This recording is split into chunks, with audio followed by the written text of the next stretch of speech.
When I talk about my experiences in the movement, one of the questions I always get, were you afraid? Were you ever concerned about your safety?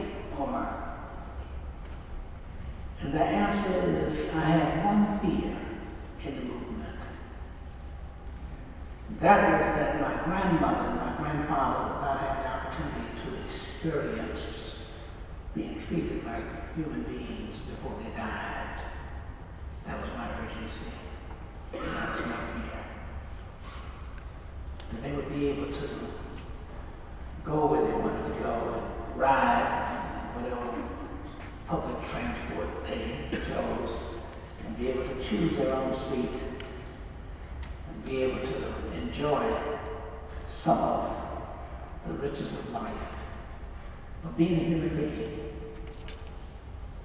That was my fear. That was my urgency. That's why I could not wait.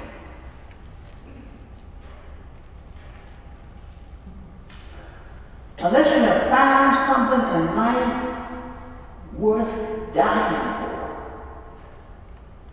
Martin Luther King said, you've not lived.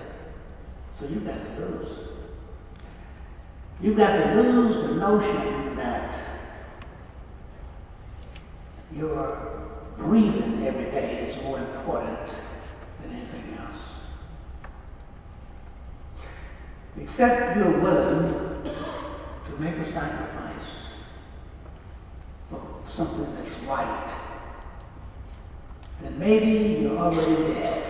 As Martin Luther King says, death is not just a cessation of breathing. He said that people for all practical reasons are walking around dead.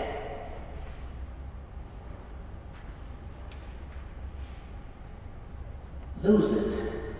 Turn it loose. Lose it. Yes. The grip that you have on false possessions, lose. Now, some people suffer loss involuntarily, but the scripture here is talking about making a choice. Yeah, turn it loose, lose it. Some of the main points that I took from him today, well, I think just hearing some of his stories from the time period were really powerful. But he also really gave a challenge to students. And I think some of the questions students asked also were looking for those challenges. You know, what can we do, or how do we face this challenge? And I think when we think about nonviolence, which is what Bernard's all about, he's been involved in forming nonviolence centers all around the world, some 30 to 50 countries, as I understand it. That we look back at King and Gandhi and we don't really think of any modern day heroes for nonviolence. And there are some, but we're not educated about them. And so to think about the power of nonviolence, I think, is a message we can take away today and to educate ourselves and get training. Martin Luther King's goal was not to desegregate buses or to desegregate eating facilities, or just simply to help people get the right to vote, or help people get out of poverty, or equal housing. No. You see, the whole idea of oppression was to exploit those people who were felt to be powerless, so that people could gain more for themselves and far less for others. That's what it was about. It was about gain at the expense of others. But you see, there are two parts to oppression.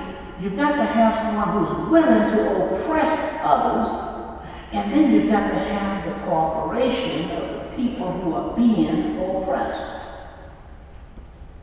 Because without the cooperation, you couldn't make the system work. You know what England tried to do to us.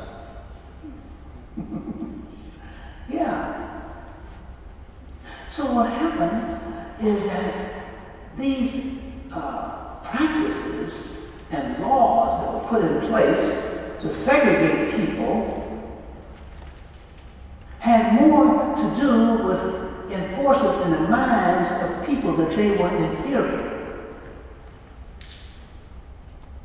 and the others to help them appreciate the fact that they were superior. That's why the whole idea of sitting down together became a threat to oppression. That's what it was about. They knew that people were close to each other. How close can you get when you are nursing the baby? Okay? And they got black women who were slaves even to nurse the babies. How close could you get? Sitting down? Sitting down, but they didn't come close to that. So it wasn't about sitting down, okay? It was the idea of trying to reinforce in the minds of people that they were not as good as others. So you had to find ways of doing that. So the whole idea was to challenge these specific laws and practices, but the more important thing that Martin Luther King was concerned about was not simply changing the law, because you can change the law without changing the practice. So the whole idea was to get the people who were oppressed to join together with those who were considered oppressors and form a coalition between those people, and then to ignore those unjust laws. It was fantastic having such a civil rights icon on our campus today. I think that we need to do more of these kinds of things to infuse our campus with the things that aren't currently here. Oftentimes we look at the past as the past, but it really determines our future, and it gives us a path to take.